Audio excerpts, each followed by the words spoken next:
Kakaiba po nito dun sa mga naging projects ko before. Siguro, eto mas merong drama na talaga, mas seryoso na, mas malalim na. For me, medyo challenging. Hello mga kapuso! Ako po si Zephanie and I'll be playing the role of Zeph Molina. So si Zeph, isa siyang gifted singer and actress. Sana all, no? Hindi. Pero marami siyang gustong ipaglaban at i-prove sa mga tao sa paligid niya, lalong-lalo na sa nanay niya. Medyo matatakutin at mahiyain si Zeph at Zephanie, si Zeph, on stage. Pero hindi ito magiging hadlang para maabot niya yung mga pangarap niya.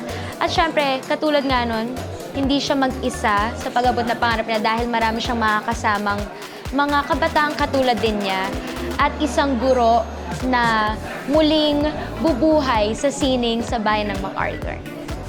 Kita po sa akin na magiging parte po ako ng MACA na pinakabagong show ng GMA Public Affairs. Talagang sobra-sobra po akong masaya kasi syempre yung mga teen-oriented shows, I think yun yung mga shows na inaabangan ko simula nung bata ako. Parang iba lang kapag nakaka-relate ka. And iba lang din kapag nakikita mo kung paano nabubuhay yung mga characters na very true to life din po. And siguro yung character ko dito is very similar pa rin sa kung sino ako, hindi sumusuko at maraming pinaglalaban sa buhay. Excited po ako makasama yung mga cast, syempre yung mga co-stars ko dito, na mga kaibigan ko din outside ng show na to. And ang pagkakaiba po nito dun sa mga naging projects ko before, siguro eto mas merong drama na talaga, mas seryoso na, mas malalim na. For me, medyo challenging po yun kasi first time ko magda-drama. But I know that it will be growth for me and siguro sa acting ko po.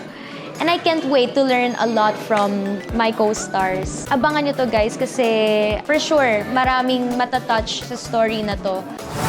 Ang dapat pong abangan ng ating mga kapuso at lahat ng manonood sa MACA ay ang pangarap at pagmamahal sa sining nasa puso natin. Musika man yan, pagsayaw, pag-arte, pagsusulat, o kung anumang type ng art. I-showcase namin dito paano pinaglalaban ng isang kabataan ang pagmamahal niya sa isang bagay na gusto niya. At syempre, yung hindi pagsuko sa buhay at sa iyong mga pangarap. Mga kapuso, abangan niyo po ang MACA soon on GMA.